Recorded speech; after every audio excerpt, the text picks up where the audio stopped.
नमस्कार, आप सभी को मेरे इस फिजिक्स टॉनिक के यूट्यूब चैनल पर हार्दिक स्वागत है। हम लोग इससे पहले क्लास में बात किए थे व्हीटस्टोन ब्रिज के बारे में। शायद हम लोग इतना है था कि व्हीटस्टोन ब्रिज में संतुलन की स्थिति के लिए व्यंजक देख चुके थे।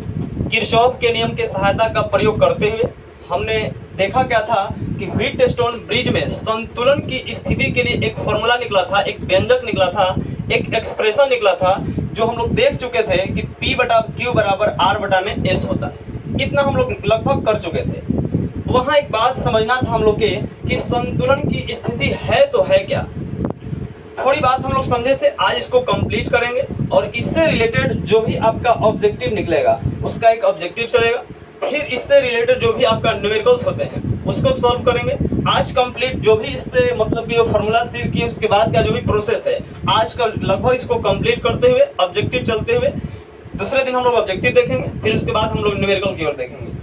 देखिए है क्या, यहाँ पे संतुलन की स्थिति की बात कर रहा है। हम लोग ऐसा एक व्हीटस्टोन ब्रिज देखे थे, उसमें देखे क्या थे कि व्हीटस्टोन ब्रिज एक वैज्ञानिक का नाम था। ये इंग्लैंड के रहने वाले थे। 1842 ईस्वी में इन्होंने अपना एक चार प्रतिरोध का प्रयोग करते हुए उन्होंने अपना एक ब्रिज बनाया था, सेतु बनाया था, और उसी का नाम था व्हीटस्टोन ब्रिज, जिसमें तीन ज्ञात प्रतिरोध था और एक अज्ञात प्रतिरोध निकालते थे। वही आपका इसमें एस था।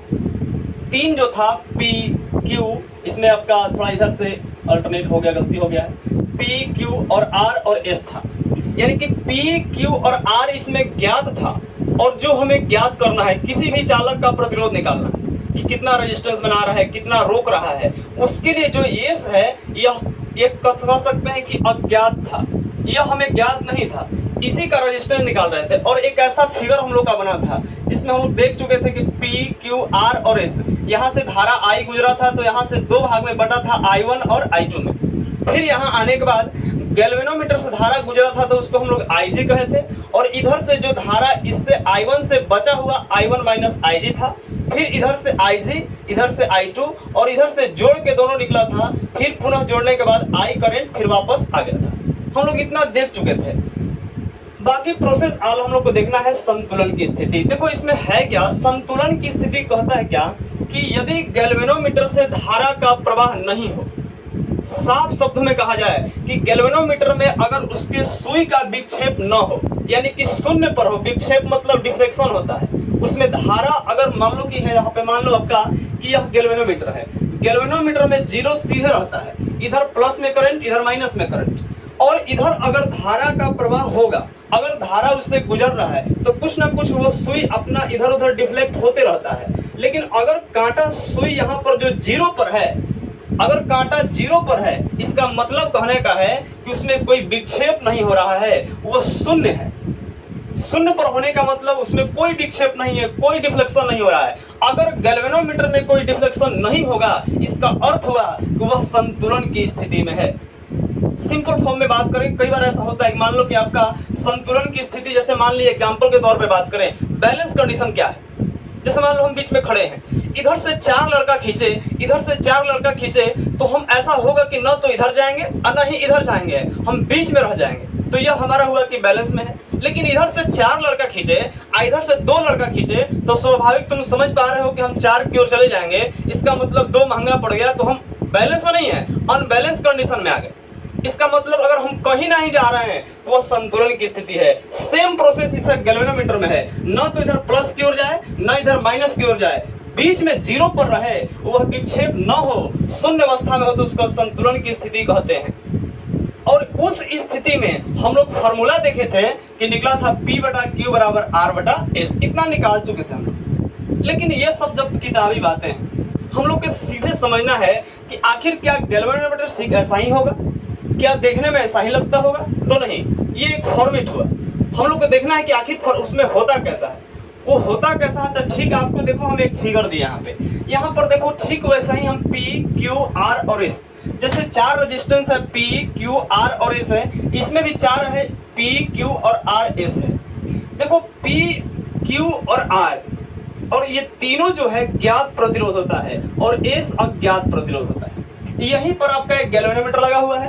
यहाँ से देखो ये प्लस माइनस दो हम यहाँ से दे दिए हैं, ये प्लस माइनस यहाँ से करंट देना है, लाइन देना है, और इसी जो अज्ञात प्रतिरोध से दो वायर निकला रहेगा और इसी में निकल के यहाँ पर आपका एक सिस्टम दिया रहेगा कि यहाँ से आपको जिसका प्रतिरोध निकालना है इसमें एंट्री देना है, ऑटोमेटिक उसमें प्रतिरोध बताएगा, कुछ प्रोसेस करना होता है।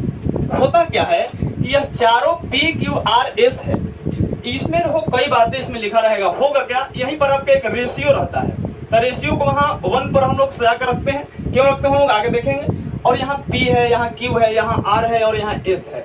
इसमें कुछ होता क्या है कि इसमें कुछ कोटि दिया रहता है, ऑर्डर दिया रहता है। जैसे मान लो यहाँ पर दे दिया 1000, यहाँ पर कुछ दिया रहेगा 100 गुना में 100, यहाँ पर मान लो दे दिया गुना में 50, और यहाँ मान लो कि यहाँ पर आपका तो निकाल नहीं है, तीनों दे दिया। हमें S का चाहिए। मान लो सिंपल एग्जांपल बात करें हम लोग, जैसे मान लो कोई बल्ब है, इसका हमें रेजिस्टेंस चाहिए, कितना प्रतिरोध बना रहा है, ये आप पंखा मान सकते हैं। कोई कितना रेजिस्टेंस बना रहा है, कितना धारा रोक रहा है, तो करना कुछ नहीं, दोनों वायर को ले जाकर यहाँ हम एंट्री देंगे, वहां दोनों को कनेक्शन जोड़ देंगे। दोनों वायर है, यहाँ S के साथ जोड़ देंगे। यही S अज्ञात है, अज्ञात मतलब इसके साथ तो कंबाइंड होगा कोई, और उसका रेजिस्टेंस इस व्हीटस्टोन ब्रिज की सहायता से ज्ञात होगा। यहाँ पर हम इसको जोड़ दिए, और ये तीनों के तीनों को हम लोग खट खट करते हैं। कहे का मतलब कि कभी इसको घुमाएं, कभी इसको घुमाएं, कभी इसको घुमाएं। जस्ट समझ सकते हो स्टेबलाइजर में देखोगे घुमाने वाला, जैसे इसको दाहिने तरफ घुमाते हैं तो वोल्टेज बढ़ता है, बाएं तरफ करते हैं तो वोल्टेज घटता है। वही 3 आपका यहाँ पर है। इसको तब तक हम घुमाते रहते हैं, कभी मान लो 3 बार घुमाएं, कभी 2 बार इसको घुमाएं, कभी 1 बार इसको घुमाएं, कभी इसी को 5 बार, 4 बार, 3 बार, मतलब अप डाउन करके घुमाते हैं। तब तक घुमाते हैं जब तक कि गैल्वेनोमीटर जो यह है, जो सुई है, 0 पर जाके ना रुक जाए। कभी मान लो घुमाओगे 5 बार, कभी 3 बार, कभी 2 बार, तो हो सकता है कि 1 पर गया। कभी मान लो 1 बार, कभी 4 बार, कभी 3 बार, तो हो सकता है कि 2 पर चला गया। लेकिन एक स्थिति ऐसा आएगा, आपको बार बार इसको घुमाते घुमाते एक स्थिति तीनों को मिलाकर जब आप घुमाएंगे तो एक स्थिति ऐसा आएगा कि गैल्वेनोमीटर अपने जाकर 0 पर रुक जाएगा, इसका जो सुई है 0 पर रुक जाएगा। तो हम समझ जाएंगे कि वह संतुलन की स्थिति प्राप्त कर चुका है, उसमें जो विक्षेप नहीं हुआ है, शून्य अवस्था में आ गया है। इसका मतलब वह संतुलन की स्थिति प्राप्त कर लिया है। अगर संतुलन की स्थिति प्राप्त कर लिया है, इसका मतलब विक्षेप नहीं हो रहा है, तो धारा का प्रवाह उससे नहीं हो रहा। 0 होने का मतलब धारा कोई नहीं जा रहा, धारा नहीं जा रहा है, तो सीधे सीधे होगा क्या। फिर मान लो कि यहाँ पर मान लो कि घुमा रहे हैं इसको, और यहाँ पर ऐसा हो सकता है कि इसको 4 बार घुमाएं, इसको 3 बार घुमाएं, इसको यहाँ 50 है तो यहाँ पर 2 बार घुमाएं। तो आप देख पा रहे हो कि इसको हुआ क्या। मान लो कि यहाँ पर ये 1000 गुना में है, तो 100 गुने 1000 गुने 3 करेंगे तो फॉर्मूला हम लोग जानते हैं कि P बटा में Q बराबर R बटा में S होता है, इस संतुलन की स्थिति में। तो यहाँ पर देखिए यह P है, तो 1000 में जब 3 से गुना करेंगे तो ये 3000 हो जाएगा, 3000। बाकी आपका देख पा रहे हैं कि यह Q है, 100 में 4 से गुना करेंगे तो यहाँ पर ये आपका 400 हो जाएगा, बराबर R। इधर 50 में 2 से गुना करेंगे तो 100 हो जाएगा, और नीचे हमें इसी S जो बल्ब जोड़ा है उसका निकालना है। आप यहाँ से जैसे इसको क्रॉस मल्टीप्लिकेशन करेंगे 400 गुने 100, यहाँ बटा में आपका हो जाएगा 3000। ये 3 जीरो से यहाँ पर 3 जीरो कटेगा, यानी कि 40 बटा में 3 इसका ये रेजिस्टेंस निकल जाएगा, यानी कि S इतना ओम इसका प्रतिरोध निकल जाएगा जो बल्ब आप जोड़े हैं। इसी तरह से आप किसी भी इंस्ट्रूमेंट का, चाहे हो सकता है बल्ब है, चाहे पंखा, फ्रिज, किसका भी, या कोई तार को निकालना चाहते हैं आप, कितना ही रोक रहा है, किसी भी इंस्ट्रूमेंट कितना धारा को रोक रहा है, तो कुछ नहीं, दोनों तार को लेकर कनेक्ट कर दीजिए और इसको तब तक घुमाते रहिए जब तक कि यहाँ पर G जो है यानी कि गैल्वेनोमीटर है, इसका सुई 0 पर ना चल जाए। अब बस बाकी देख लीजिए कई बार घुमाए थे, कई बार घुमाए थे, इसको कई बार घुमाए थे, और वो देख लेंगे जब 0 पर है तो संतुलन में फार्मूला होता है ये फार्मूला, और इस पर आप उतना से गुना करके वैल्यू बढ़ाइए, S जैसा ही निकलेगा, आपका अज्ञात प्रतिरोध ज्ञात में बदल जाएगा। अब थोड़ी बात समझना है, अब थोड़ा ध्यान क्या देना है, बस 5 मिनट और सुनिए। यहाँ से यहाँ देख पा रहे हैं कि P बटा में Q R बटा में S है, यानी फॉर्मूला के तौर पे यूज कर रहे हैं P बटा में Q बराबर R बटा में S, जो है आपका संतुलन की स्थिति में। देखो यह P जो है ठीक AB के बीच में है, AB के बीच में है, जो Q है आपका AD के बीच में है, AD के बीच में है, जो R है आपको BC के बीच में है, और जो S है CD के बीच में है। ये सब आपको हम लिख दिए। देखो हमको यही ज्ञात करना है, CD जो है ये हम लोग को ज्ञात करना है। देखो ज्ञात करना है हमको, यहाँ पर इस CD को ज्ञात करना होता है, यही CD आपका S है।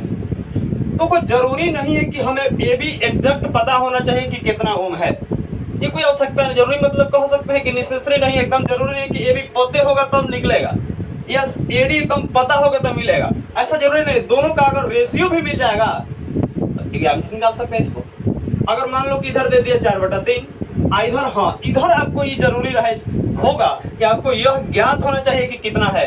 इधर अगर मुझे एकक का पता भी ना हो और नहीं पता होने के बावजूद बस खाली उसका रेशियो पता होना चाहिए कि दोनों का अनुपात क्या है, रेशियो क्या है। अगर रेशियो होगा तो बस मान लो 4/3 है, इधर दिया है 4, तो इधर CD निकालना है, क्रॉस करेंगे गुना तो आंसर निकल जाएगा इसका।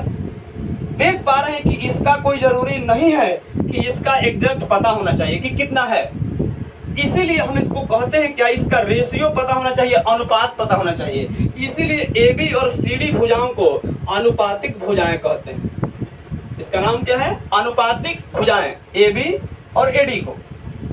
और इसी BC भुजा हमें एकदम जरूरी चाहिए, ज्ञात चाहिए, इसमें अनुपातिक नहीं चाहिए, ज्ञात चाहिए, इसीलिए इसको हम लोग ज्ञात भुजा कहते हैं और इसको अज्ञात भुजा कहते हैं। ये तो ज्ञात करना था, यहाँ पर आपको अज्ञात ही भुजा हो गया। 3 चीजें मिला यहाँ पे, इन दोनों को हम अनुपातिक भुजा कह रहे हैं, BC को ज्ञात भुजा कह रहे हैं और CD को अज्ञात भुजा कह रहे हैं। आप स्टार पॉइंट में लिख सकते हैं कि AB और यहाँ पर AB और AD को अनुपातिक भुजा, BC को ज्ञात भुजा तथा CD को अज्ञात भुजा कहते हैं। क्यों? क्योंकि हमें इधर कोई जरूरी नहीं है कि इसमें पूरा वैल्यू पता रहे।